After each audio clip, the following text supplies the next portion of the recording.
স্থবিরদা আসেননি?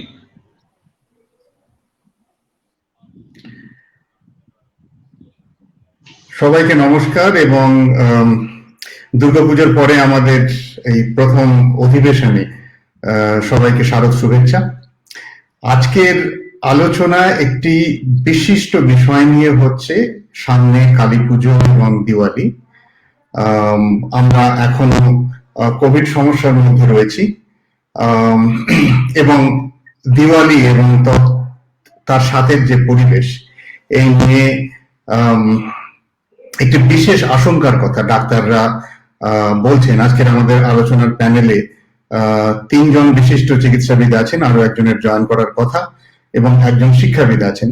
আমি ইন্ডাস্ট্রিতে কাজ করি, আমি সকলের বিস্তারিত পরিচিতিতে যাচ্ছি না, কারণ প্ল্যাটফর্মের আলোচনা যারা শোনেন তারা এদের সকলকেই আগে শুনেছেন। আমি একটা ছোট্ট রিসার্চ পেপার আমি যা পড়েছি রিসেন্টলি, সেইটা দিয়ে শুরু করতে চাই। কার্ডিওভাস্কুলার রিসার্চ, একটি ইউরোপিয়ান সোসাইটি অফ কার্ডিওলজির পাবলিকেশন। 2 সপ্তাহ আগে তাদের একটি প্রতিবেদন প্রকাশিত হয় এবং তাতে ছিল পরিবেশ দূষণ কিভাবে কোভিডের পেশেন্টদের উপর প্রভাব ফেলছে। এবং সেই রিসার্চে দেখানো হয়েছে যে কোভিডে যে সমস্ত রোগীর মৃত্যু হয়েছে তার 15% ওয়ার্ল্ড ওয়াইড হিসেব করলে 15% মৃত্যু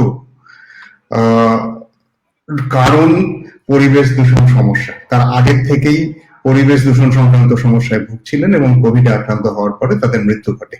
এই সংখ্যাটা বিভিন্ন দেশে আলাদা আলাদা, যেমন উত্তর আমেরিকায় প্রায় 27% লোকের মৃত্যুর সাথে পরিবেশ দূষণ জড়িত, ইউরোপে 19% লোকের মৃত্যুর সাথে, কোভিডের মৃত্যুর সাথে পরিবেশ দূষণ জড়িত, এবং ইস্ট এশিয়াতে 17% লোকের সাথে কোভিডের মৃত্যু জড়িত। তো সুতরাং এই সংখ্যা থেকে বোঝা যাচ্ছে ব্যাপারটা যথেষ্ট সিরিয়াস। আমরা আজকের আলোচনা শুরু করব, আমি ডক্টর কৌশিক লাহিড়ীকে অনুরোধ করব। ডক্টর লাহিড়ী একজন চিকিৎসা বিশেষজ্ঞ হিসেবে এই পরিবেশ কিভাবে কোভিডের লোকেদের উপর নেগেটিভ ইনফ্লুয়েন্স আনছে, তাদের চিকিৎসায় কিভাবে বিঘ্ন ঘটাতে পারে, এবং সেই জন্য আমাদের কি কি প্রতিষেধকমূলক ব্যবস্থা নেওয়া উচিত এবং আমরা নিচ্ছি, এই নিয়ে যদি আপনি শুরু করেন, এবং তারপরে একে একে আমি অন্যদের আলোচনার সাথে অনুপ্রস্তুত করব। ধন্যবাদ। আমি আশা করি শোনা যাচ্ছে আমার কথা। হ্যাঁ, শোনা যাচ্ছে। হ্যাঁ, ধন্যবাদ প্ল্যাটফর্মকে এবং প্ল্যাটফর্মের পেছনে যে সমস্ত মানুষরা আছেন, চিন্তাশীল মানুষরা আছেন, তারা একের পর এক অত্যন্ত সুচিন্তিত এবং সাময়িক এখনকার জীবনযাত্রার উপর দাঁড়িয়ে যেগুলো সব থেকে গুরুত্বপূর্ণ বিষয়, একের পর এক সেই জিনিসগুলো আমাদের সামনে আনছেন। এবং আজকেও তারা সেরকমই একটা জিনিস নিয়ে এসছেন, সেটা হচ্ছে দূষণহীন দেওয়ালি নিয়ে। ডক্টর সান্যাল, সৃজন সান্যাল যে কথাটা বললেন, যে সারা পৃথিবীর পার্সপেক্টিভটা উনি বললেন, আমাদের এখানে কিভাবে এটা শুরু হলো, এখানে আমি ছাড়াও আরো 3 জন চিকিৎসক, সিনিয়র চিকিৎসক আছেন। ডক্টর হেলাল কোনার আছেন, ডক্টর পূর্ণব্রত গুণ আছেন, ডক্টর স্থবির দাশগুপ্ত জয়েন করবেন কিছুক্ষণের মধ্যে আশা করছি। কেন আজকে আমরা এখানে এসেছি আমার মনে হয় সেটাই বলা উচিত।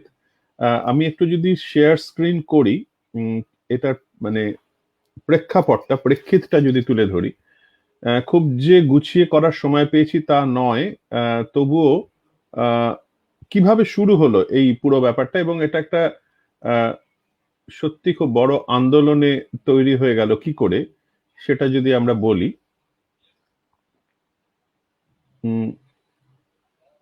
এটা শেয়ার স্ক্রিন ও ক্যান্সেল, মেক শিওর এটা, যাই হোক, এটা শেয়ার স্ক্রিন যদি নাও করা যায় তাও আমি বলে দিচ্ছি ব্যাপারটা।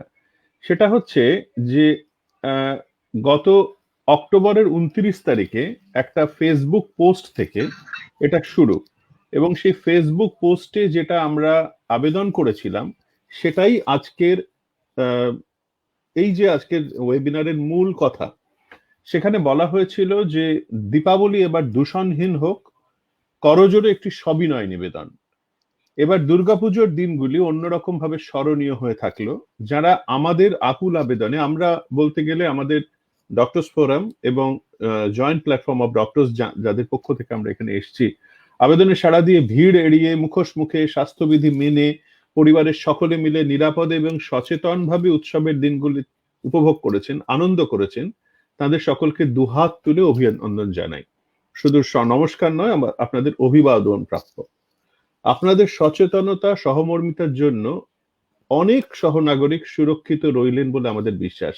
আমরা যেটা ভেবেছিলাম পুজোর পরে একটা ওয়েভ আসবে, 2-3 সপ্তাহ পরে যেটা এসেছিল ওনামের পরে, সেটা খানিকটা ঠেকানো গেছে বলে আমরা বিশ্বাস। আর যারা অপরিণামদর্শী ভাবে আমাদের কথা না শুনে, সাবধানবাণী না শুনে তাচ্ছিল্য করে মোৎসবে মেতেছিলেন, তাদের এই অপরিণামদর্শিতার মাসুল যাতে তাদের পরিবারকে চোকাতে না হয়, সেটা আমরা বলেছিলাম। এই মুহূর্তে আমাদের রাজ্যে কোভিডের দাপটটা একটা অদ্ভুত জায়গায়, সেটা হচ্ছে 6 সপ্তাহ ধরে ক্রমেই বেড়ে চলে আবার পুজোর পর থেকে একটা সাময়িক নিচে আসতে চলেছে।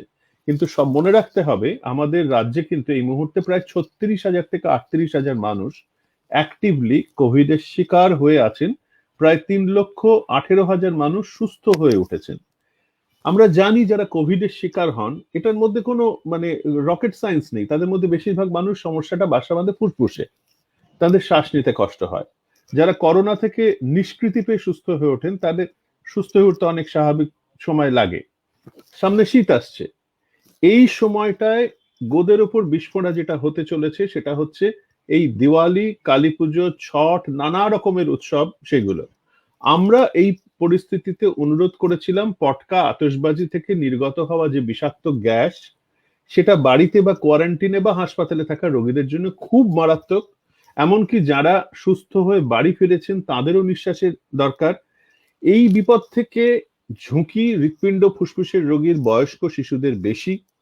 এবং আমরা যেটা বলেছিলাম সেটা হচ্ছে 2018 সালে সুপ্রিম কোর্টের একটি রায়ে, আমি এই কথাটায় পরে আসবো বরং, তার কারণ এটা খুব গুরুত্বপূর্ণ একটা জিনিস। এবং এই যে আমাদের আবেদনটার পরে যেটা হয়, তার 2 দিন পরেই প্রথমে doctors forum, West Bengal doctors forum, তারপরেই জয়েন্ট প্ল্যাটফর্ম, যৌথ প্ল্যাটফর্ম থেকে ডক্টর পূর্ণব্রত গুণ, ডক্টর হীরালাল কোনার, তাদের সই করা একটি চিঠি, সেটা আমাদের রাজ্যের সর্বোচ্চ পর্যায়ে চলে যায়। এবং বিভিন্ন যে সমস্ত খবরের কাগজ, সংবাদ মাধ্যম, সেটা একটা ছাপা হয় এবং সব জায়গা থেকে এটা একটা সবাই জানতে পারেন যে ডাক্তারবাবুরা এটা বলেছেন। এবং তারপরের ব্যাপারটা আমার মনে হয় পূর্ণদা বলতে পারবেন। তবে এর মধ্যে যে ঘটনাটা ঘটলো সেটা হচ্ছে আমাদের ওয়েস্ট বেঙ্গল যে পলিউশন কন্ট্রোল বোর্ড, তারা এটাতে সচেতন হলেন, আমাদের সঙ্গে যোগাযোগ করলেন। একের পর এক রাজ্য থেকে, আমি রাজ্যগুলোর কথা বলবো কবে কবে হলো, সেগুলো আমি পরবর্তীকালে আসবো। এবং আমাদের রাজ্যের যে মহামান্য হাইকোর্ট, তারাও একটা ল ফাইল করা হয়েছিল, একটা আইনগত একটা মামলা করা হয়েছিল, সেটায় সম্পূর্ণ সহমত করে সারা রাজ্য জুড়ে সমস্ত রকমের আতশবাজির ক্রয় বিক্রয় এবং ফাটানো, সেগুলো বন্ধ করে দিলেন। ঠিক তার আগেই পশ্চিমবঙ্গ রাজ্য সরকারের পক্ষ থেকে আলাপন বন্দ্যোপাধ্যায় একটি আবেদন জানিয়েছিলেন ঠিক একইভাবে। তাই জন্য এ পর্যন্ত যে ঘটনাগুলো ঘটছে সেটার সূচনা ওই 29 তারিখের ওই চিঠিটা, এবং তারপর থেকেই ধীরে ধীরে ধীরে ধীরে এটা হয়েছে। আমার মনে হয় অন্যান্য চিকিৎসক সিনিয়ররা যারা আছেন, তারা এই ব্যাপারটা এরপরে আরেকটু বিশদে বলতে পারবেন। তারপরে আমি আবার ক্রোনোলজিটা আমি আবার ফিরে আসবো।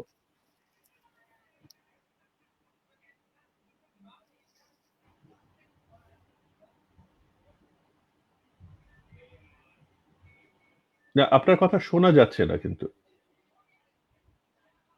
হ্যাঁ, সরি, আমি মিউটে কথা বলে যাচ্ছি।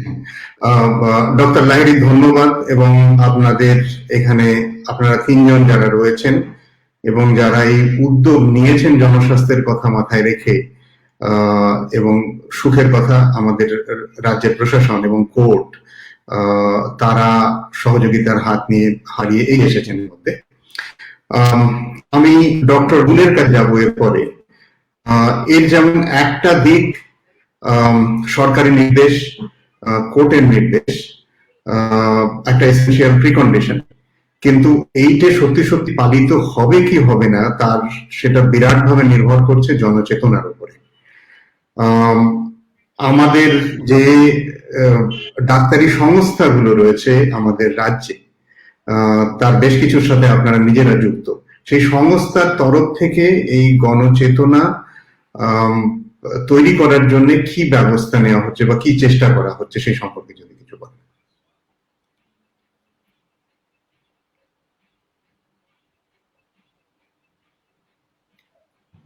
কে বলবেন? হিরালালদাকে বলতে বললেন না আমাকে বললেন? শুনতে পাওয়া যাচ্ছে না আপনার কথা। হ্যাঁ, আচ্ছা, আমার মনে হয় একজন শুরু করুন, আমরা দুজনের কাছেই এই মানে শুনতে চাইবো। পূর্ণদাই শুরু করুন। আমি আজকে আমরা এখানে আমি শুরু করছি। ওয়েস্ট বেঙ্গল। আচ্ছা, হিরালাল দাই শুরু করুন। হ্যাঁ, ঠিক আছে। আপনার প্রশ্নটা ছিল যে মানুষের কাছে আমরা কি, সাধারণ মানুষের কাছে আমরা সাধারণ মানুষের কাছে একইভাবে আবেদন জানিয়ে, দুর্গাপুজোর সময় যেভাবে আবেদন জানিয়েছিলাম প্রশাসনের কাছে এবং সাধারণ মানুষের কাছে, এবারেও কিন্তু প্রশাসনের কাছে এবং সাধারণ মানুষের কাছে একইভাবে আবেদন জানিয়েছে। এখন কিভাবে তারা আমাদের কথাগুলোকে নেবেন এখন থেকে তো বলা সম্ভব না, তবে দুর্গাপুজোর সময়ে যেভাবে মানুষ নিজেদের বেশিরভাগ জায়গায় সংযত রেখেছিলেন সেটা দেখে আমরা কিছু আশা করতেই পারি। একটা কথা এখানে বলে নেওয়া ভালো যে প্রশাসনের তরফে যদি সর্বতোভাবে সাহায্য না থাকে তাহলে কিন্তু আমাদের বক্তব্য, আমাদের ইচ্ছা সবকিছুই জলাঞ্জলি যেতে পারে। প্রশাসন এ রাজ্যে যেটা করেছে, রাজ্য সরকার থেকে আবেদন জানানো হয়েছে, আমরা কিন্তু চেয়েছিলাম নিষিদ্ধ করা হোক, রাজ্য সরকারের তরফ থেকে নিষিদ্ধ করা হোক, যে কাজটা কোর্টকে করতে হয়েছে। এটা বোধহয় কিছুটা রাজ্য প্রশাসনের কি বলবো অনীহাও বলতে পারি, পিছিয়ে যাওয়া, ভয়, আশঙ্কা, যাই আখ্যা দেওয়া হোক, রাজ্য প্রশাসন এক্ষেত্রে যতটা সক্রিয় হতে পারত ততটা হয়নি। নিষিদ্ধ করলে মানুষের মধ্যে অন্য একটা বার্তা যায়, কিন্তু আবেদন নিবেদনে সেই বার্তার জোর অতটা থাকে না। পুজোর সময় আমরা কিছু দেখেছি যে কিছু জায়গায়, কিছু প্যান্ডেলে,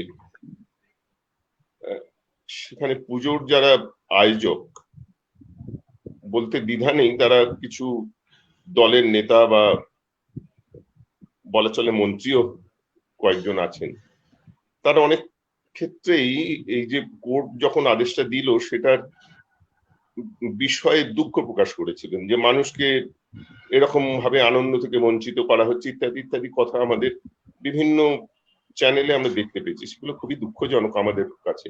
একজন বলেছিলেন যে যারা এটা করলেন তারা বিজ্ঞান বোঝেন না, অর্থাৎ মানুষের সমাগম হওয়াটাই বিজ্ঞানসম্মতভাবে ঠিক ছিল। করোনা মোকাবিলার ক্ষেত্রে চিকিৎসকদের যে আবেদন, আদালতের যে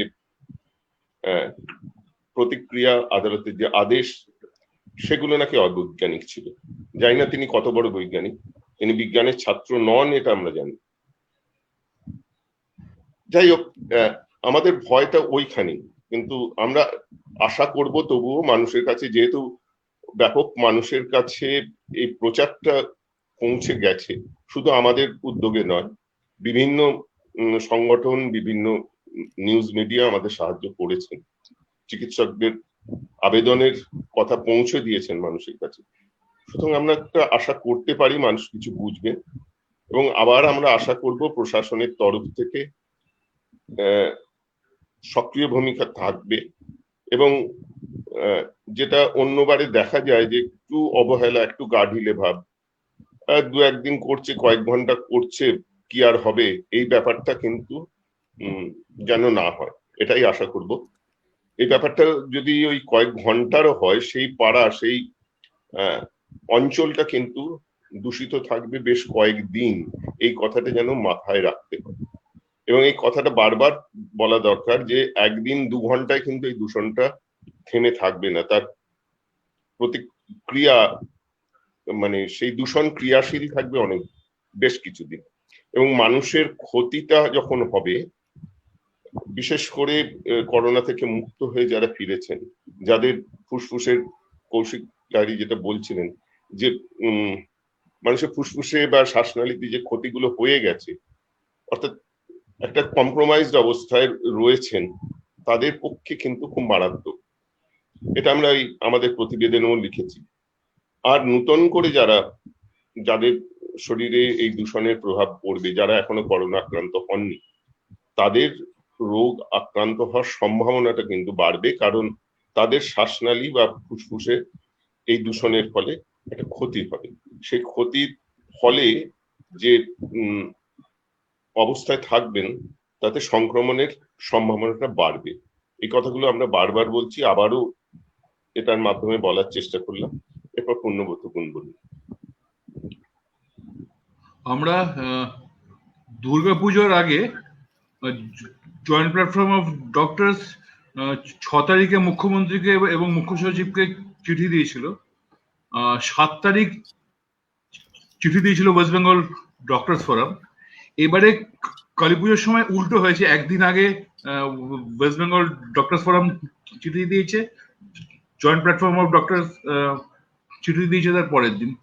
আমরা যেটা দেখেছি যে সরকার আমাদের চিঠি পাওয়ার পরে, এক তো হচ্ছে তারা কোনো প্রাপ্তি স্বীকার করেন। আমরা মুখ্যমন্ত্রী, মুখ্য সচিব উভয়কেই চিঠিগুলো মেল করেছিলাম।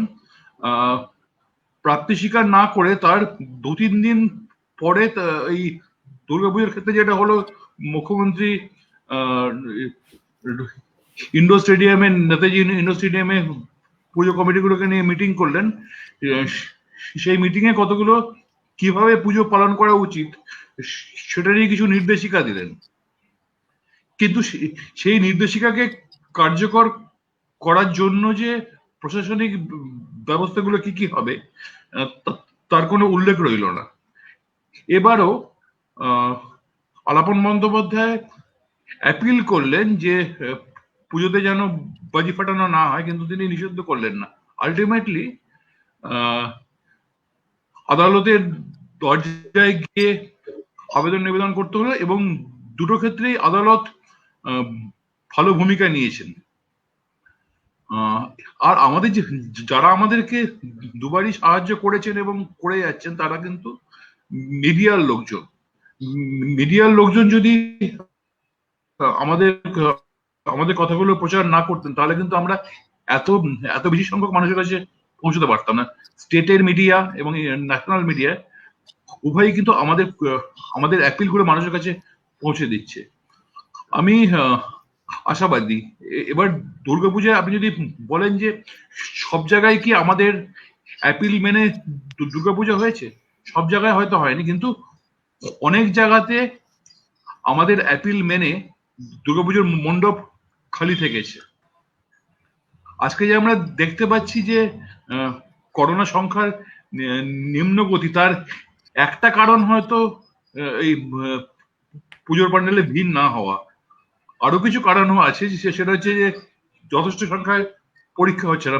পরীক্ষা হলে হয়তো দেখা যেত যে এক্সাক্ট নাম্বার অফ এফেক্টেড মানুষ কতজন, কিংবা পরিবারে একজন কারোর করোনা হচ্ছে, তার পরিবারের অন্যদেরও পরীক্ষা করানোর কথা। কিন্তু একটা ইদানিং মানুষের মধ্যে একটা অনীহা দেখা যাচ্ছে যে পরিবারের মধ্যে একজনের করোনা হলো, করোনা টেস্টে পজিটিভ হলো, অন্যদেরও পরীক্ষা করে নেওয়া উচিত। তারা বলছেন যে না, আমাদের তো এমনিতেই 2 সপ্তাহ কোয়ারেন্টাইনে থাকতে হবে, কি প্রয়োজন আমাদের পরীক্ষা করিয়ে। তো এগুলো করলে হয়তো আমরা এক্সাক্ট নাম্বার অফ পজিটিভ পেশেন্টটা জানতে পারতাম। কিন্তু নিশ্চিতভাবে করোনা এফেক্টেড সংখ্যা কমের দিকে সম্ভবত। তার কারণ হচ্ছে, না হলে কিন্তু এই ক্রাইসিস হতো, বেডের ক্রাইসিস হতো, আইসিইউর ক্রাইসিস হতো, সেই ক্রাইসিস কিন্তু এখনো শুরু হয়নি। মানুষের শুভ চেতনার প্রতি আমাদের আস্থা আছে। আমাদের যে সংগঠনগুলো, 5টা সংগঠন আমরা একসঙ্গে মুভ করছি, West Bengal Doctors Forum, Health Service Association, Shramajীবী স্বাস্থ্য উদ্যোগ, Association of Health Service Doctors and Doctors for Democracy, আমরা একজোটে মানুষকে সচেতন করার যে প্রয়াস চালিয়ে যাচ্ছে, আমাদের মনে হয় যে এই ব্যাপারে মানুষ আমাদের অ্যাপিলে সাড়া দেবেন। আমাদের যে পলিউশন কন্ট্রোল বোর্ডে ডক্টর কল্যাণ রুদ্র আছেন, তিনিও একটা উদ্যোগ নিয়েছেন। তিনি আমাদের সঙ্গে যোগাযোগ করেছিলেন আগামীকাল যে হাউজিং সোসাইটি গুলো আছে, হাউজিং এর ওপর থেকে বহুতলের ওপর থেকে বাজি ফাটানো হয়, এটা বহুদিনের অভিযোগ। তো হাউজিং সোসাইটি গুলোর যারা প্রেসিডেন্ট, সেক্রেটারি, এরকম প্রায় 300টা হাউজিং সোসাইটির যারা অফিস বেয়ারার, তাদেরকে নিয়ে কালকে একটা ভিডিও কনফারেন্স হচ্ছে। আর পরশুদিন ভিডিও কনফারেন্স হচ্ছে সেই সব স্কুলের ছাত্রদের নিয়ে যেসব স্কুলে এনসিসি আছে। তো সবাই আমরা আমাদের মতো করে চেষ্টা করছি মানুষকে সচেতন করার। তো আশা কি শুনবেন মানুষ, যেরকম করে শুনেছিলেন দুর্গাপুজোর সময়, সেইভাবে কালী পুজো, দীপাবলি এবং ছট পুজো সবসময় আমাদের কথাগুলো তারা শুনবেন, এটা আমাদের আশা। ধন্যবাদ ডক্টর গোন এবং ডক্টর কুমার। আমি আরেকটু বুঝতে চাইবো, বাজি পোড়া বন্ধ করার দুটো রাস্তা হতে পারে বা দুটি একসাথে প্রযোজ্য রাস্তা হতে পারে। একটা হচ্ছে সাধারণ মানুষের কাছে অ্যাপিল করা, আপনারা বাজি পোড়াবেন না, এবং আপনাদের আলোচনা থেকে বুঝতে পারছি আপনাদের আবেদন সরকার এবং আদালতের কাছে তাই ছিল। এর আরেকটা দিক হচ্ছে বাজি বিক্রি না করা, সেইটে প্রশাসনিক নির্দেশে বা কোর্টের নির্দেশে হোক অথবা সচেতন গণসংস্থার সাহায্যে হোক। এই দিকে কি এটা কি আপনাদের আবেদনের অংশ ছিল, এবং তা যদি থেকে থাকে তার পরিপ্রেক্ষিতে আদালত এবং প্রশাসন কিভাবে সাড়া দিয়েছে বাজি বিক্রি বন্ধ করা? আমি একটু এই প্রসঙ্গে বলতে পারি, এই প্রসঙ্গ থেকে যদি একটু যাই। চিকিৎসক মহলের পক্ষ থেকে আমাদের যেটা উদ্দেশ্য সেটা হচ্ছে মানুষকে বাঁচানো, আর কিছু না। আমাদের পয়েন্ট টু ওয়ান প্রোগ্রাম। মানুষ অসুস্থ, সারা পৃথিবীর মানুষ অসুস্থ, এবং তারা অ্যালার্মিং রেটে অসুস্থতায় পড়ছেন, যেটা ফুসফুস দিয়ে ঢোকে। এবং আমরা এই অবস্থায় আমাদের যে বাতাবরণ, যেটা পরিবেশ, সেটাকে নির্মল রাখার চেষ্টা করব। সেটা বলাটা আমাদের চিকিৎসকদের কাজ। কিভাবে করবেন সেটা সারা পৃথিবীতে যারা প্রশাসনে আছেন তারা আমাদের থেকে অনেক বেশি কোয়ালিফাইড। কিভাবে বাজি পোড়ানো বন্ধ করবেন, বাজির গ্রিন বাজি আনবেন কিনা, সেগুলো এখনো পরীক্ষামূলক স্তরে আছে। হাসপাতালে বেড কিভাবে বাড়াবেন, হাসপাতালে অন্যান্য পরিষেবা যেগুলো নন কোভিড চিকিৎসা সেগুলো কিভাবে চলবে, এর সঙ্গে বাজি তৈরি করার সঙ্গে যে সমস্ত মানুষ জড়িত তাদের কিভাবে নিরাপত্তা দেওয়া যায়, তখন এটাও একটা সামাজিক ব্যাপার। আমরা এই ব্যাপারগুলো সম্বন্ধে সচেতন, সমস্ত চিকিৎসক সচেতন, কিন্তু আমাদের কাজ কিন্তু কিভাবে বাজি বন্ধ হবে বা কিভাবে বাজি বিক্রি বন্ধ হবে সেগুলো সাজেস্ট করা নয়। আমাদের উদ্দেশ্য হচ্ছে সরাসরি সরকারকে বোঝানো বা যারা প্রশাসনে আছেন তাদের কতগুলো জিনিস বলে দেওয়া, যে 1918 সালে সুপ্রিম কোর্ট তাদের রায়ে পরিষ্কার জানান কেন্দ্রীয় দূষণ নিয়ন্ত্রণ বোর্ডকে, যে তারা জানান যে দিওয়ালি চলাকালীন পটকা ফাটানো অবশ্যই বায়ু দূষণে উল্লেখযোগ্য অবদান রাখছে। এবং এই রায়ে আমাদের সুপ্রিম কোর্ট জানিয়েছিলেন যে পটকা ফাটানোতে যে দূষণ কণা সেটা তার পিএম সেটা 2.5, এবং এই যথেষ্ট পরিমাণে সেটা বৃদ্ধি পাচ্ছে এবং সেটা স্বাস্থ্যের পক্ষে একটা গুরুতর ঝুঁকি। গত বছরে ভারতবর্ষে যখন কোভিড ছিল না, 16,70,000 মানুষ মারা গেছেন শুধু বায়ু দূষণের কারণে। আর এই বছর তার উপর যোগ হয়েছে কোভিড, তার সঙ্গে এই বিভিন্ন রকমের পরিবেশ দূষণ যাতে হয় এবং এই সামাজিক দূরত্ব যাতে শারীরিক দূরত্ব না থাকে সেই সমস্ত অনুষ্ঠানগুলো, এবং তার সঙ্গে শীত আসছে। যে দেশে আপনি বসে আছেন সেই দেশে কিন্তু অলরেডি সেকেন্ড ওয়েভ ভয়ঙ্কর ভাবে শুরু হয়ে গেছে। আমি ঠিক বললাম মিস্টার সান্যাল? এবং সারা ইউরোপ জুড়ে, বিশেষ করে নর্থ অফ ইংল্যান্ড বা জার্মানি, বেলজিয়াম, সুইডেন, একের পর এক জায়গায় ভয়ঙ্কর ভাবে সুনামির মতো সেকেন্ড ওয়েভ এসছে। এবং সেকেন্ড ওয়েভটা মনে রাখবেন, 1919 সালে যে ফ্লুয়ের যে এপিডেমিক, সেটাতে সব থেকে বেশি লোক মারা গেছিল ওই সেকেন্ড ওয়েভেই। প্রথম ওয়েভটা নিচু এবং সেকেন্ড ওয়েভটা ভয়ঙ্কর ভাবে উঠে এসেছিল। ঠিক সেই জিনিসটাই আবার পুনরাবৃত্তি হচ্ছে। আমরা যে সময়ে, এই যে সময় আমরা বসে আছি, আমরা প্রত্যেকে কম্পিউটারের সামনে বসে আছি, কথা বলছি, অনেকে দেখছেন, কেউ আজকে আইপিএল দেখছেন, কেউ একজন সাংবাদিক গ্রেপ্তার হওয়া নিয়ে ভীষণ চিন্তিত, কেউ বিহারের ইলেকশন নিয়ে ভীষণ চিন্তিত। কিন্তু গত সপ্তাহে আমরা পেনসিলভেনিয়া, আরিজোনা, নেভাডা, তাতে লাল নীল ভোট ওঠা নামা নিয়ে খুব চিন্তিত। কিন্তু এই মুহূর্তে কতগুলো খুব গোলমেলে পরিসংখ্যান আমাদের চোখ এড়িয়ে যাচ্ছে। আমি একদম খুব সরাসরি এটা আসতে চাইছি, আমরা সেগুলো দেখছি না বা দেখেও দেখতে চাইছি না। এটা একটা অদ্ভুত আত্মহত্যার সমান। সেটা হচ্ছে মার্কিন যুক্তরাষ্ট্রে আজকে 10 তারিখ, তো 4 তারিখ থেকে, মানে ভোট হয়েছে 3 তারিখ, 4 তারিখ থেকে কোভিড কেসের সংখ্যা দৈনিক 1 লক্ষ ছাড়িয়েছে এবং প্রত্যেক দিন সেটা আগের দিনের রেকর্ড ভাঙছে। আমরা যদি ওয়ার্ল্ডোমিটারে যাই তাহলে দেখতে পারবো কালকে 1,25,000 লোক মার্কিন যুক্তরাষ্ট্রে, আমাদের দেশে নয়, আমরা 138 কোটির দেশ, ওটা 30 কোটির দেশ, 28 কোটির, সেখানে দৈনিক 1,25,000 লোক কালকে আক্রান্ত হয়েছেন। পরশুদিন হয়েছিলেন 1,32,000, তার আগের দিন হয়েছিলেন 1,37,000। এটা প্রত্যেক দিনের রেকর্ড। প্রত্যেক দিন সারা পৃথিবীতে গতকালই মারা গেছেন 9,059 জন, এটা সর্বকালীন রেকর্ড। আমরা এমন একটা আচরণ করছি যে কোভিডটা একটা পাস্ট টেন্স, মানে ওই মার্চ এপ্রিল মাসে হয়েছিল, তারপরে আমাদের দেশে লকডাউন হয়েছিল, অনেক পেশেন্টই আমাদের যেটা বলেন ডাক্তার আসতে পারিনি ওই কোভিড যখন হয়েছিল, তার মানে কোভিডটা পাস্ট টেন্স। একদমই না। এই মুহূর্তেই কিন্তু আমরা এই যে ফার্স্ট ওয়েভ থেকে নেমে একটা নিচের দিকে আসছি, সেকেন্ড ওয়েভ আমাদের দেশে আদৌ আসেনি।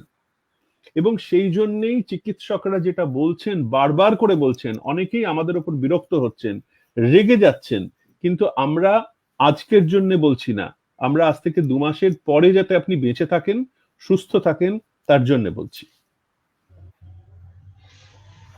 আমাদের তো স্মোকিং নিয়েই বলুন, স্মোকিং নিয়ে তো ডাক্তাররা আবেদন করে যে স্মোক না করা উচিত, স্মোক করলে ইয়ের ক্ষতি হয়, শরীরের ক্ষতি হয়, ফুসফুসের ক্ষতি হয়, হার্টের ক্ষতি হয়, অন্যান্য অঙ্গগুলোর ক্ষতি হয়।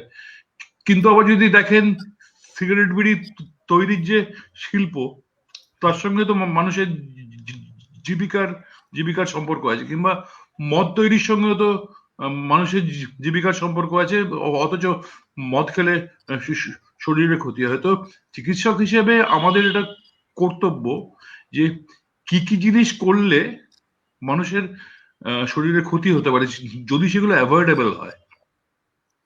আজকে শীতকালে পৃথিবীর সর্বত্র শ্বাসকষ্ট, হাঁপানি, সিওপিডি এগুলোর এক্সারবেশন হয়। ইংল্যান্ডে এমন অবস্থা হয় যে বেড পাওয়া যায় না, এমার্জেন্সিতে আজকেই দেখছিলাম যে 4 ঘন্টা অপেক্ষা করতে হচ্ছে এমার্জেন্সিতে ডাক্তার রোগীকে দেখবেন এরকম অবস্থা, এরকম একটা অবস্থায় আসতে। তো সেরকম একটা অবস্থায় আমাদের একদিকে শীত আসছে, হাওয়াতে যে ভাসমান যে কণাগুলো সেগুলো বাড়ছে, সেই সময়ে যেটা অ্যাভয়েডেবল, সেই অ্যাভয়েডেবল জিনিসটাকে না করাই বোধহয় ভালো। আমি আরেকটা প্রসঙ্গে আসছি মিস্টার সান্যাল, সেটা হচ্ছে এর মধ্যে আমাদের আরেকটা ওয়েবিনার হয়েছিল, অনেকগুলো 17-18টা সংগঠন থেকে একটা, সেখানে আমাদেরই সংগঠনের সেক্রেটারি ডক্টর কৌশিক চাকি গিয়েছিলেন। সেখানে একটা অদ্ভুত প্রশ্নের সামনে আমাদের পড়তে হয়েছিল, এবং সেটা খুব ভ্যালিড প্রশ্ন। যারা সমাজ আন্দোলনের সঙ্গে জড়িত আছেন তাদের অনেকেরই এটা মনে আসবে যে সত্যিই তো, যে আমরা একটা সার্ভে করলাম, একটা সার্ভেতে দেখা গেছে 1/3 মানুষ মনে করেন যে বাজি পোড়ানো উচিত, 1/3 মানুষ জানেনই না যে বাজি পোড়ানো ব্যান করা হয়েছে, এটা পশ্চিমবঙ্গে গত 2-3 দিনের জন্য, এবং বাকিরা জানি না অথবা এই ব্যাপারটায় মতামত দেননি। তা ডক্টর চাকিকে নাকি জিজ্ঞাসা করা হয়েছিল শুনলাম যে আরে মশাই 2/3 লোক তো এটা নিয়ে কনসার্নই না, কেউ কেউ বলছে জানি না, অথবা কেউ কেউ বলছে যে এটা হলেও আমাদের কিছু এসে যায় না। তো এর উত্তরটা হচ্ছে, ভেবে দেখুন, আজ থেকে 140-50 বছর আগে যখন বিদ্যাসাগর বিধবা বিবাহের প্রচলনের জন্য লড়েছিলেন বা নারী শিক্ষার প্রচলনের জন্য লড়েছিলেন, তখন কি কেউ ওপিনিয়ন পোল করেছিল? বা সতীদাহের সময় বলা হয়েছিল যে কত শতাংশ লোক সতীদাহকে সমর্থন করেন? সমাজের তো 80% লোকই সমর্থন করতেন। তখন কি কেউ বিধবা বিবাহের পক্ষে রায় দিয়েছিল বা মেয়েদের পড়াশোনার পক্ষে রায় দিয়েছিল? সমাজের তো 80% লোকই মনে করতেন মেয়েরা পড়াশোনা করলে দেশ উচ্ছন্ন যাবে। বিধবা বিবাহের পক্ষে কেউ ছিলেন না, বিদ্যাসাগর ছিলেন। এবং তিনি যিনি ঠিক এখানে, এটা ওপিনিয়ন পোলের জায়গা নয়, এটা বেঁচে থাকার ব্যাপার। এটা কোনো আমি পিৎজা খাবো না সিঙ্গাড়া খাবো না ভাত খাবো না মুড়ি খাবো ওপিনিয়নের জায়গা নয়, কথাটা হচ্ছে আমি নিঃশ্বাস নিতে পারবো কিনা। তাই জন্য যারা ওপিনিয়ন পোল করেছেন এই জিনিসটা নিয়েও, তাদের কাছে আমি করজোরে অনুরোধ করছি এই ধরনের রসিকতা না করাই ভালো। না, ঠিক কথা। আমি আমার একটা ব্যক্তিগত স্মৃতির কথা বলতে পারি। 2 বছর আগে দিল্লিতে সুপ্রিম কোর্ট নিষেধ করেছিলেন বাজি পোড়ানোর জন্য, এবং তা নিয়ে তার বিরুদ্ধে প্রায় গণ আন্দোলন মতো হয়। এর পেছনে রাজনৈতিক প্ররোচনা ছিল, আমি নাম উল্লেখের মধ্যে যাচ্ছি না, কিন্তু তা নিয়ে প্রায় গণ আন্দোলনের মতো হয় যে আমাদের হিন্দু সংস্কৃতিকে আক্রমণ করা হচ্ছে। তোমাদের কারো সাহস আছে বাকরি ঈদে পশু কাটা বন্ধ করার? তা যদি না থাকে তাহলে আমাদের সংস্কৃতি ধ্বংস করতে এসো না। এবং আলটিমেটলি দিল্লিতে বন্ধ করা যায়নি। এবছর দিল্লি যদিও এখনো অ্যাডামেন্ট রয়েছে, দিল্লির সরকার, হরিয়ানা সরকার সন্ধ্যে 8টা থেকে 10টা অব্দি বাজি পোড়ানোর পরামর্শ দিয়েছেন। এখন একটু আগে যেমন বললেন ডক্টর গুণ বোধহয়, যে এর তো কোনো মানেই নেই এই কথার জন্য। আচ্ছা, এই আমার মনে হয় হিরালাল দা বলুন, তারপরে আমি এই প্রসঙ্গে একটু বলবো। ডক্টর কুমার বলুন। হিরালাল দা যদি বলেন, তারপরে আমি এই প্রসঙ্গে 2 ঘন্টার জন্য এই যে কথা, বা বিভিন্ন রাজ্য সরকার বাজি পোড়ানো কি, হ্যাঁ, অনেক রাজ্য সরকারই তো নিষিদ্ধ করেছেন। নিষিদ্ধ করার মতন সাহস দেখিয়েছেন, আর একটু ভালো করে বললে সততা দেখিয়েছেন বলা যায়। এখানে কি এমন ঘটলো যে সরকারের পক্ষে এটা সম্ভব হলো না, এটা আমাদের কাছে বোধগম্য নয়।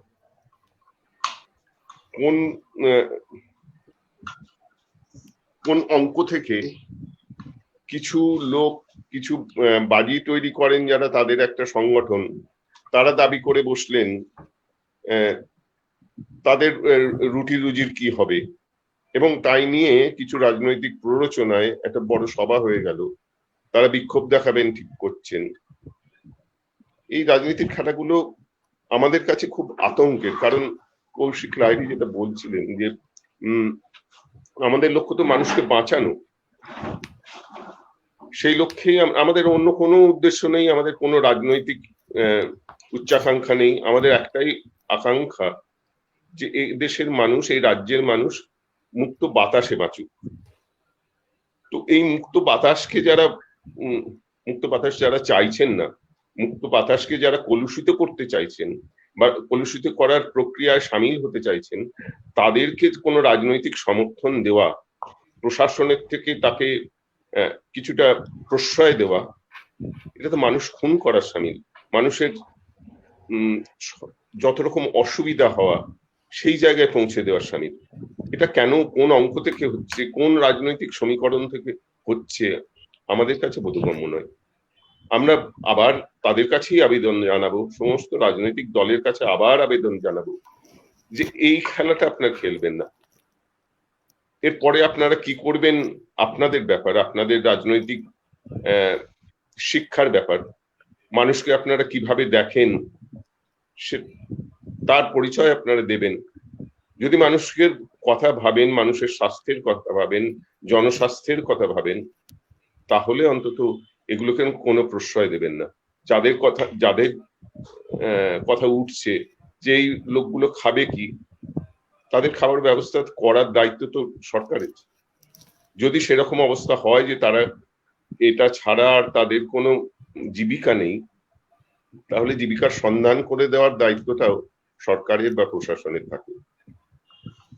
মানুষকে ক্ষতি করার যারা করতে চাইছেন, ক্ষতির প্রক্রিয়ায় যারা সামিল হতে চাইছেন, তাদেরকে কোনো প্রশ্রয় দেওয়া কোনো সরকারের, কোনো রাজনৈতিক দলের কাজ হতে পারে না। এরপর Kaushik.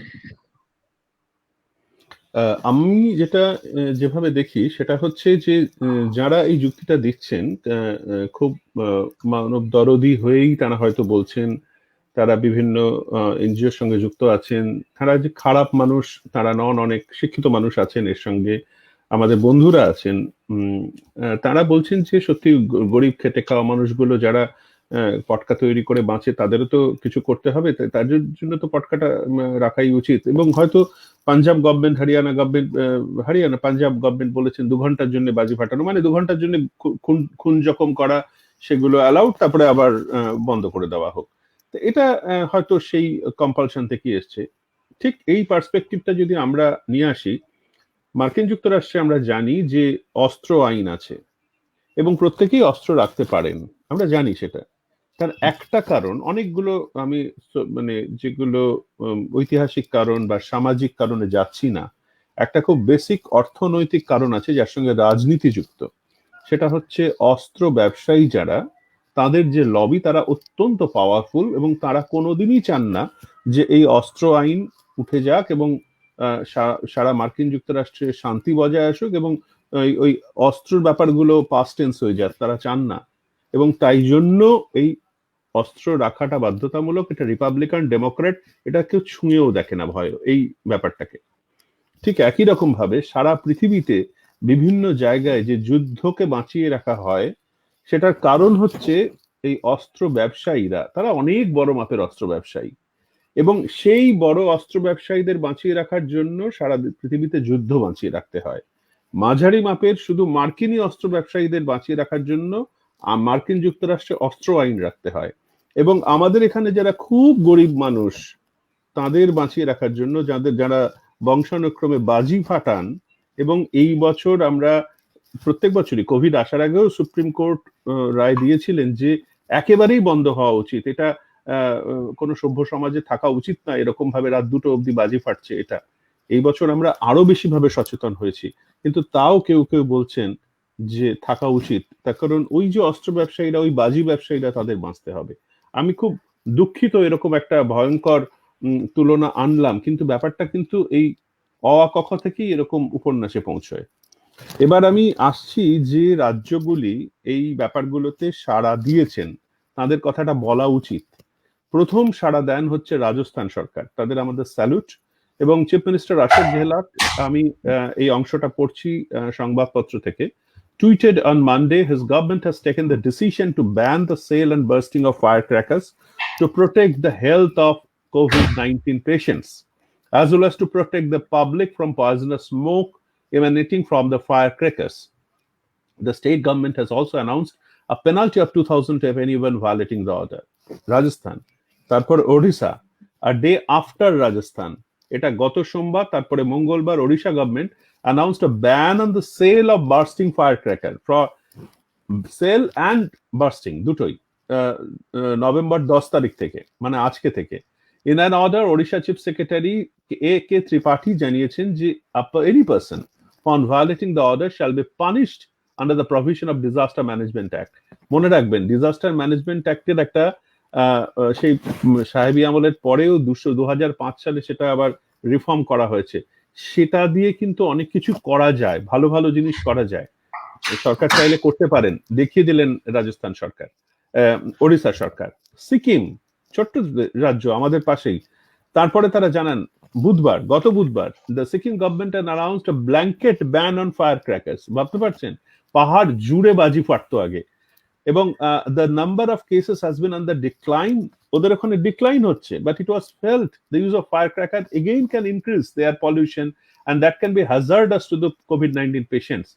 The secretary, chief secretary S K Gupta, ভাবুন ওরা এই মুহূর্তে ডিক্লাইন হওয়ার পরেও ভবিষ্যতে যেন আবার বিপদে না পড়েন তার জন্য করলেন। ছোট্ট একটা রাজ্য সিকিম করতে পারলো। তারপর Delhi, the national capital, with a perennially witness toxic smog। আমরা জানি দিল্লির অবস্থা ভয়ঙ্কর, সেটা প্রত্যেক বছরই শীতে হয়, এবং সেখানে শুধু নিঃশ্বাসজনিত সমস্যায় কত মানুষ মারা যান। সেখানে chief minister Arvind Kejriwal on Thursday announced a complete ban on the use of firecrackers till November 30। তারা কেউ কিন্তু ওই আমরা যেটা করলাম আর কি, ওই আদালতের মুখাপেক্ষী হয়ে থাকেননি, তারাও কিন্তু ভোটে লড়ে আসেন। ওয়েস্ট বেঙ্গল গত থার্সডেতে আমরা, তার আগে সব আন্দোলন হওয়ার পরে হাইকোর্টে জানায় যে এখানে হাইকোর্ট আমাদের ব্যান করেন কালী পূজা, Diwali and Chhath Puja to check the spread of COVID-19 in the state. The court has banned the sale and use of firecrackers at Kali Puja, Diwali and Chhat Puja. Shobhoshachi Chatterjee এটা জানান, lawyer, and filed the PIL. Maharashtra ভয়ঙ্কর অবস্থা ছিল। মহারাষ্ট্র আমাদের দেশকে সব থেকে বেশি কেস মহারাষ্ট্র থেকে এসছে।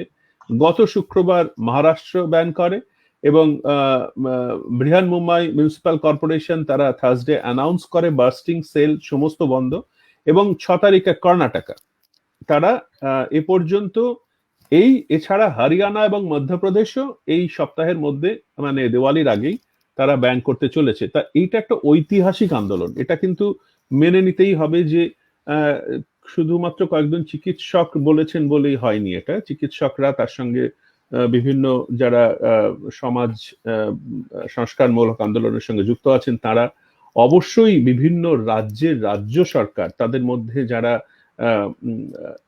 সুচিন্তিত ভাবে ভেবেছেন ব্যাপারটাকে অত্যন্ত গভীরভাবে, এবং অবশ্যই আমাদের রাজ্যের অনারেবল হাইকোর্ট, তাদের প্রত্যেকের কাছে আমরা চিকিৎসক মহলের পক্ষ থেকে কৃতজ্ঞ যে সারা ভারতে এরকম একটা অভূতপূর্ব, বিভিন্ন রাজ্য সরকারগুলো, এটা তো একটা মানে ফেডারেল স্ট্রাকচার, ওপর থেকে চাপিয়ে দেওয়া যায় না, আলাদা আলাদা ভাবে প্রত্যেকেরই চেতনার উন্মেষ হচ্ছে, এবং তারপরে প্রত্যেকেই কিন্তু সেই একই সিদ্ধান্তে আসছেন। এটা কিন্তু ভবিষ্যতের পক্ষে খুব ভালো এবং বড় একটা লক্ষণ, আমি আশাবাদী। ধন্যবাদ ডক্টর লাহিড়ী এই বিষয়টা নিয়ে আসার জন্য। আমাদের খুব বেশি সময় নেই, 13 মিনিট সময় রয়েছে। আমি একটু প্রসঙ্গান্তরে যেতে চাইবো। পরিবেশ দূষণ যেমন একটা জিনিস, দেওয়ালি লোকজন এবং কালী পুজো সেলিব্রেট করবেন, বাড়িতে আলো জ্বালাবেন, তার জন্য খানিকটা সচেতনতার কথা আমরা প্রত্যেকবারই দেওয়ালির আগে সবাইকে বলে থাকি। কি ধরনের বাড়িতে হাতের কাছে জল রাখবেন, কি ধরনের জামা পোশাক আশাক পরবেন। এবার তার সাথে অ্যাড হচ্ছে আমরা স্যানিটাইজার ইউজ করছি, ফ্লেমেবল সাবস্টেন্স, এবং হয়তো আরো কিছু ইউজ, তার জন্য কিছু অতিরিক্ত রিস্ক সাধারণ মানুষের কাছে এসে যাচ্ছে। চিকিৎসক হিসেবে আপনারা কি ধরনের সচেতনতা সাধারণ মানুষকে পালন করার জন্য বলবেন? এটা পূর্ণদা বলুন। আরেকবার প্রশ্নটা বলবেন, কেটে কেটে। স্যানিটাইজার সবাই ব্যবহার করছে, অ্যালকোহলিক স্যানিটাইজার ব্যবহার করছে। তার মধ্যে যে বাজি পোড়ানো হয়, প্রত্যেকবারই আমরা যেগুলো বলি, বাজি পোড়ানোর সময় যে সাবধানতাগুলো ব্যবহার করা, যে সামনে জল রাখা বা সিল্কের জামা কাপড় না পরা, যেগুলো খুলে ফেলা যায় সেই জামা কাপড়, বাচ্চাদের সঙ্গে বড়রা সবসময় থাকা। এছাড়া এই বছর যে স্যানিটাইজার সব জায়গায় রাখা আছে, প্রত্যেকেরই সাথে স্যানিটাইজার, এতে আলাদা করে কি বিপদ হতে পারে সেইটা জানতে চাইলেন। স্যানিটাইজারের যে স্যানিটাইজার করতে বলা হচ্ছে, ব্যবহার করতে বলা হচ্ছে, তার মধ্যে তো 70% অ্যালকোহল থাকার কথা। তো 70% অ্যালকোহলের যে স্যানিটাইজার স্বভাবতই সেটা ইনফ্লামেবল। তো বাজি ফাটানোর সময় সেটাতে সেটা থেকে আগুন লাগার সম্ভাবনা তো থেকেই যাচ্ছে। এই প্রসঙ্গে মিস্টার সান্যাল আমি একটা কথা বলছি, আজকাল আরেকটি রকম স্যানিটাইজার এসে গেছে, সেটা হচ্ছে আয়োডিন বেসড। সেটা নন অ্যালকোহলিক স্যানিটাইজার, সারা পৃথিবীতেই আজকাল আসতে শুরু করেছে। যে সমস্ত দেশে বিশেষ করে অ্যালকোহল ব্যান্ড অনেক দেশে ধর্মীয় কারণে, সেই জায়গাগুলোতে এগুলো জনপ্রিয় হতে শুরু করেছে। এবং আমাদের তো কোভিড নিয়ে থাকতেই হবে, বোঝা যাচ্ছে ভবিষ্যতে আমরা এই আয়োডিন বেসড স্যানিটাইজারের কথা আরো শুনবো। এবং এই সময়টা আমরা অনুরোধ করব যে অন্তত যেটা আমরা সাবান জলের ব্যবহারটা বাড়ান। যেখানে বাজি তো ফাটানো হচ্ছেই না, কিন্তু দীপাবলির যে দীপ সেইটা জ্বালাতে গিয়ে তার পাশে যদি একটি স্যানিটাইজারের ক্যান উল্টে যায় এবং সেখানে বাচ্চারা থাকেন, তাহলে ভয়ঙ্কর দুর্ঘটনা ঘটতে পারে। এবং এখন প্রত্যেকেরই বাড়িতে কিন্তু এই স্যানিটাইজার আছে এবং সেগুলো অ্যালকোহলিক স্যানিটাইজার। তাই জন্য এই মুহূর্তে আপনি খুব গুরুত্বপূর্ণ এটা প্রশ্ন করেছেন এবং সকলকেই এটা নিয়ে আমরা সচেতন হতে অনুরোধ করব, দুটো যেন কাছাকাছি না আসে। হ্যাঁ, সাবান জলের ব্যবহার অনেকেই অনুমোদন মানে বলছেন, এমনকি গাড়ি করে অনেকের গাড়িতে স্যানিটাইজার থাকে, সেগুলো না রেখে জল এবং সাবানের বোতল, লিকুইড সাবান এবং জলের বোতল সেখানটা রাখলে রাস্তায় যদি হাত ধোয়ার দরকার হয়, হাত পরিষ্কার করার দরকার হয়, স্যানিটাইজারের বদলে জল এবং সাবান ব্যবহার করবেন, সেরকম পরামর্শ। এমনিতেও স্যানিটাইজ করার জন্য স্যানিটাইজার ব্যবহার করার চেয়ে সাবান জল ব্যবহার করাটা সবসময় বেটার অপশন। কারণ আপনি হাতে যদি আপনার ভিজিবল ডার্ট থাকে, আপনার যদি ময়লা থাকলে কিন্তু আপনার স্যানিটাইজার দিলে হবে না। সেক্ষেত্রে আপনাকে সাবান জলই ব্যবহার করতে হবে। সাবান জলের যে সাবানটা ভাইরাসের যে কোষের প্রাচীরটাকে ক্ষতিগ্রস্ত করে মেরে ফেলে। আর খরচের দিক দিয়েও আমরা দেখি যদি যে সাবান জলের খরচও কিন্তু স্যানিটাইজারের চেয়ে অনেক কম খরচ হয়। তো এই জন্য মানে হাত স্যানিটাইজ করার পদ্ধতি হিসেবে যেটাকেই আমাদের বেশি বেশি করে প্রমোট করা উচিত, সাবান জলের ব্যবহারটাকেই বেশি বেশি করে প্রমোট করা উচিত। ঠিক। এছাড়া আমরা বিস্তারিত আলোচনা করলাম পরিবেশ দূষণের কুফল, বিশেষত কোভিড রোগীদের ওপর, সমস্ত মানুষের উপরেই এর কুফল আছে। আমরা শেষের দিকে স্যানিটাইজার ব্যবহার করার সম্ভাব্য বিপদ সম্পর্কেও কথা বললাম। এছাড়া কি আর কারো কোনো সংযোজন আছে, অন্য কোনো পয়েন্ট আপনার মনে হয় আমরা আজকের আলোচনায় ধরিনি এখনো? একটা কথা বলে মনে হলো বলা উচিত, সেটা হচ্ছে যারা এই বাজি ব্যবসায়ীদের পক্ষে কথা বলছেন, বাজি যারা তৈরি করে, বাজি যেখানে তৈরি হয় অনুমোদিত ছাড়া অসংখ্য আমাদের রাজ্যে সারা দেশেই বেআইনি বাজি তৈরির জায়গা রয়েছে, কারখানা বলুন আর জায়গায় বলুন, যাই বলুন। সেখানে নানা সমীক্ষায় দেখা গেছে বেশি সংখ্যায় শিশু শ্রমিক আছে এবং তাদের ন্যূনতম যে সাবধানতা সেটুকু কিন্তু দেওয়া হয় না। তার মানে খালি হাতে কোনো রকম মাস্ক ইত্যাদি কোনো কিছু না পরে, বাড়ির জামা কাপড় পরে ওই বিষাক্ত রাসায়নিক গুলো নিয়ে নাড়াঘাটা করে। অনেক সময় দুর্ঘটনায় উড়ে গেছে বাজি কারখানা বা তার সঙ্গে কয়েকজনের পুড়ে মৃত্যু হয়েছে, এই খবরগুলো আমরা পাই। কিন্তু আমরা খবর পাই না তাদের মধ্যে কতজন দুরারোগ্য ব্যাধিতে আক্রান্ত হয়ে, শ্বাসজনিত রোগে আক্রান্ত হয়ে, ত্বকের নানা রোগে আক্রান্ত হয়ে শুধু আক্রান্ত হচ্ছে না, প্রাণও হারাচ্ছে, অকালে ঝরে পড়ছে কত শিশু। এই যারা এদের রুজির কথা বলছেন তারা একেবারে প্রথম থেকে কিন্তু মানবতা বিরোধী, মনুষ্য চেতনা বিরোধী কাজগুলো করে আসছেন। তাদের প্রতি সহানুভূতি দেখানোর কোনো কারণ আমি অন্তত ব্যক্তিগতভাবে খুঁজে পাইনি। বাজি যারা তৈরি করেন তারা পরোক্ষে মানে তৈরি করার সময় থেকে শেষ পর্যন্ত মানুষের প্রাণ নিয়ে ছেলে খেলা করেন, মানুষের প্রাণ হানির কারণ হয়ে দাঁড়ান, তাদের সমর্থন করার কোনো কারণ আমি খুঁজে পাই না। একদম ঠিক কথা, কিন্তু সেটা বৃহত্তর প্রশ্ন, মানে সামগ্রিকভাবে বাজি তৈরি হওয়া উচিত কিনা এবং তার সেটা বন্ধ হওয়া উচিত কিনা সেটা অবশ্যই গুরুত্বপূর্ণ অন্য বিতর্ক। হয়তো এরপর ডিজিটালি বাজি চলে আসবে, যেভাবে দূষণহীন ভাবে এখন তো সবই সম্ভব, এবং সেটা আকাশে লেজার শোর মাধ্যমে হয়তো ভবিষ্যতে বাজির ব্যাপারটা হবে। এবং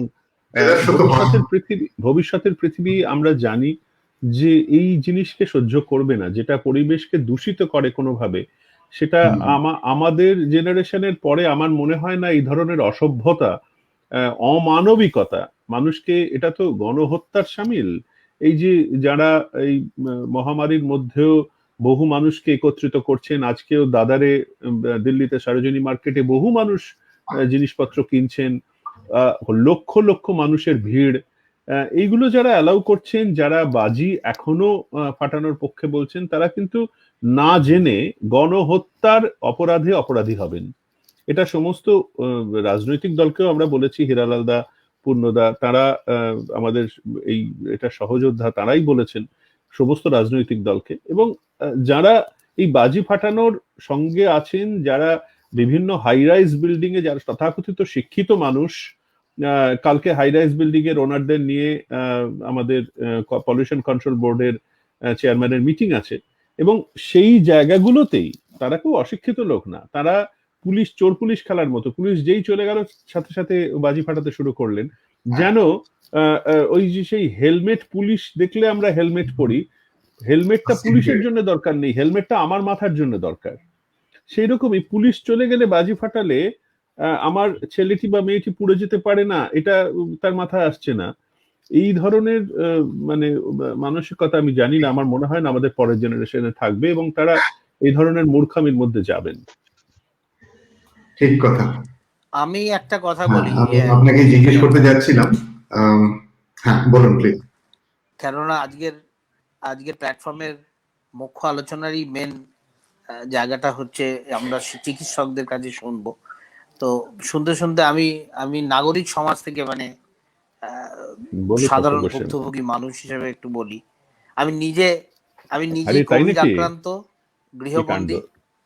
তো হ্যাঁ,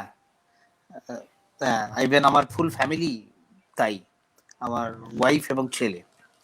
তো এইটা ওই যে ডক্টর গুণ বলছিলেন যে এটা একটা অদ্ভুত, আমাদের এটা আমি মনে হয় পশ্চিমবঙ্গেই অতিরিক্ত বেশি, আমাদের অধিক জ্ঞান, মানে জ্ঞানটা হয়তো সঠিকভাবে জানি না, কিন্তু অধিক জ্ঞানটা আমরা সব জানি, আমরা ডাক্তারিও করতে জানি, আমরা পলিটিশিয়ান একাধারে, আমরা শিক্ষাবিদ, আমরা সব কিছু জানি, এবং এই সব জানি। যেমন একটা খুব সুন্দর আমাকে একজন বলল, স্যার আপনার টেস্ট করতে হবে না, এখন ম্যাক্সিমামই ফলস পজিটিভ বেরোচ্ছে।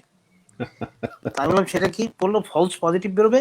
আরেকজন মানে সে ছাত্র সমস্যাও বললো, স্যার আপনাকে আমি বলে দিচ্ছি, আপনি কদিন থাকুন, জ্বরটা হবে না, এরপরে যদি কাশিটা বাড়ে চুপচাপ থাকুন ঘরের মধ্যে, কিচ্ছু করতে হবে না, চিকিৎসা অটোমেটিক হয়ে যাবে।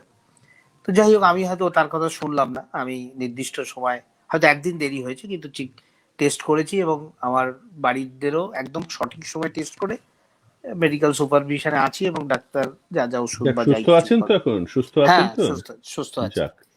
তো এই যে আপনি ডক্টর লাহিড়ী যে বললেন একটা জিনিস খুব সুন্দর, যে যেসব রাজ্যগুলো ব্যান করেছে মানে নিয়ম দিয়ে, যে কালী পুজোয় বা দিওয়ালিতে, সেখানে কিন্তু দিওয়ালিটা বড় উৎসব আমাদের এখানের থেকে, কিন্তু তারা ব্যান করে সাহসটা দেখি, যেমন রাজস্থান। ডক্টর গোস্বামী, আপনি একদম ঠিক কথা বললেন। আপনার মনে আছে পুজোর আগে আমরা আলোচনায় বলেছিলাম যে গরবা ডান্স ব্যান হয়েছে প্রথম গুজরাটে, মধ্যপ্রদেশে এবং মহারাষ্ট্রে। গরবা ডান্স কিন্তু ওদের ঐতিহ্য, ওরা বন্ধ করেছে।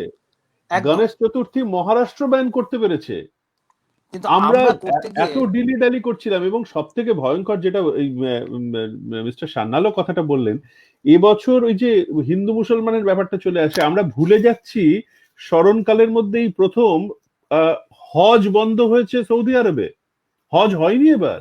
একদম আমরা কিন্তু এই কথাগুলো বলি না। একদম এই কথা নিয়ে আলোচনা করি না। অনেক ধন্যবাদ আপনাকে সেটা বলার জন্য। এই নিয়মটা তো এখানে আগে নিয়ম হিসেবে আপনারা যেটা বারবার করে বিভিন্ন ফোরামের মাধ্যমে বলছেন, সত্যি কথাই আপনারা তো মানুষকে যাতে সুস্থ থাকে এটা চাইছেন। এই সহজ সত্যটা বোঝার মতো জন্য তাকে খুব পড়াশোনা করার দরকার হয় না। যে কোনো মানুষের এটা বোঝার ক্ষমতা থাকা দরকার যে কেন বলছি। আজকে কোভিডটা হলে কোভিড নিয়ে মানুষের কি ভয়ানক পরিণতির দিকে যাচ্ছে, এবং আপনি সেকেন্ড ওয়েভের কথাটা বললেন সেটা সবাই জানে যদি সে একটু পড়াশোনা করে থাকে। কিন্তু আজকাল তো পড়াশোনা না, প্রচুর ডিজিটাল মিডিয়াম, প্রচুর মানুষ সারাক্ষণ হোয়াটসঅ্যাপ আর ফেসবুক নিয়ে বসে আছে, সব জানছে। কিন্তু জেনেও আমি জানি অনেক বাড়িতে আমার নিজের বন্ধু বান্ধবদের মধ্যে বললো না ওই আমার হয়েছে তার মানেই ধরে নিলাম অন্যদেরও হয়েছে, অন্যদের হোক না হোক ঠিক আছে মেনে নিলাম। কিন্তু এই জায়গাটা বুঝতে পারছে না যে এই 2-3 মাস পরে এই জায়গাটা কোন জায়গায় পৌঁছতে পারে। যাই হোক, আমার মনে হয় আপনাদের এই প্রয়াসটা ভয়ানক ভালো। দুর্গাপুজোয় আমরা এফেক্ট তো ডেফিনেটলি দেখেছি, তবে সব এফেক্ট দেখতে পাওয়া যায় না, কারণ ওই যে বললাম আমরা অতি বোদ্ধা। এবার কালী পুজোয় বা দিওয়ালিতে সেটা কিন্তু আরো ভয়ানক হতে পারে, কারণ এখানে একটা জিনিস প্রজ্বলনের ব্যাপার আছে এবং তার সাথে বায়ু দূষণ, সেটা আরো ভয়ঙ্কর হতে পারে। আগে ছিল ভিড় দূষণ, সেটা একটা। তো আশা করব যত মানুষের শুভবুদ্ধি উদয় হবে তাতে আমরা ভালো থাকবো। থ্যাংক ইউ, আপনাদের অসাধারণ বক্তব্য প্রত্যেকটা জিনিস আমার মনে হয় প্ল্যাটফর্মের থ্রু দিয়ে সবাই এটা বুঝতে পারবে এবং চারিদিকে ছড়িয়ে যাক। ধন্যবাদ সবাইকে আপনাদের। একটা জিনিস আমি শেষ করার আগে বলবো আবার, সেটা হচ্ছে যে যারা কোভিড-19 থেকে সেরে উঠছেন তাদের প্রত্যেকেরই যে ফুসফুস স্বাভাবিক হয়ে যাচ্ছে এরকম কিন্তু নয়। এদের মধ্যে বেশ কিছু মানুষ থাকছেন এরকম যাদের ফুসফুসের যে হাওয়ার থলিগুলো, অ্যালভিওলাস গুলো, সেগুলো ফাইব্রোসিস হয়ে যাচ্ছে। সেই ফাইব্রোসিসের মধ্যে দিয়ে অক্সিজেন আদান প্রদান, অক্সিজেন এবং কার্বন ডাইঅক্সাইড যে আদান প্রদান হয় আমাদের শ্বাসকার্যে, সেটা ঠিক মতো হচ্ছে না। তাদের ক্ষেত্রে কিন্তু এই বাজির বিষয়টা প্রাণঘাতক হতে পারে। এইটা আমরা মনে করাতে চাইছি যে যাদের আপনারা আপাতত সুস্থ দেখছেন তাদের প্রত্যেকে হয়তো সুস্থ নন, এবং হোম আইসোলেশনে প্রচুর মানুষ আছেন। হোম আইসোলেশনে ডক্টর গোস্বামীর মতো প্রচুর মানুষ তো আছেন। তাদেরকে এই পলিউশনের মধ্যে ঠেলে দেওয়াটা কোনোভাবেই উচিত হবে না। হ্যাঁ, এটা খুবই গুরুত্বপূর্ণ পয়েন্ট ডক্টর গুণ, যে এই সাসপেন্ডেড পার্টিকেলের ঠিক এক্সাক্ট প্রভাব কোথায় মানুষের স্বাস্থ্যের উপরে, সেটা মানুষের বোঝা দরকার। একবার শেষবারের মতো doctor Lahiri, doctor Kumar, doctor Goswami, আপনাদের যদি কোনো শেষ বক্তব্য থাকে আজকের আলোচনায় তাহলে প্লিজ বলুন, পরে কনক্লুড করব আজকের আলোচনা। একটাই কথা, সেটা হচ্ছে দিওয়ালি এবার দূষণহীন হোক, দীপাবলি এবার দূষণহীন হোক, প্রকৃত অর্থে আলোর উৎসব হয়ে উঠুক, আমাদের মনেও আলো জ্বলুক। একটা কথা আমাদের মনে রাখা উচিত, সেটা হচ্ছে আগে বাঁচি পরে বাজি। ঠিক, ঠিক। আমারও বক্তব্য তাই। আমারও বক্তব্য হচ্ছে নিজে বাঁচুন, অন্যকেও বাঁচতে সাহায্য করুন। Very good. ডক্টর কুমার, আপনার কোন শেষ বক্তব্য আজকের আলোচনায়? আমরা দিওয়ালিতে চাই মুক্ত বাতাস থাকুক, সুস্থ বাতাস থাকুক, আমরা যেন বাতাসকে দূষিত না করি, অন্যের মৃত্যুর কারণ না করি। Thank you. ডক্টর গুণ, আপনার শেষ বক্তব্য আজকের। কৌশিক বলেই দিয়েছে, এবার আমাদের দূষণহীন দীপাবলি চাই। বাঁচি আগে, তারপরে বাজি, এটাই আমাদের স্লোগান হোক। সবাইকে অসংখ্য ধন্যবাদ। এবারের দীপাবলি দূষণহীন হোক। সবাইকে দীপাবলির আগাম শুভেচ্ছা। এখানটায় প্যানেলে যারা আছেন এবং যারা এই আলোচনা শুনলেন, ধন্যবাদ, ভালো থাকবেন। থ্যাংক ইউ, ধন্যবাদ, নমস্কার।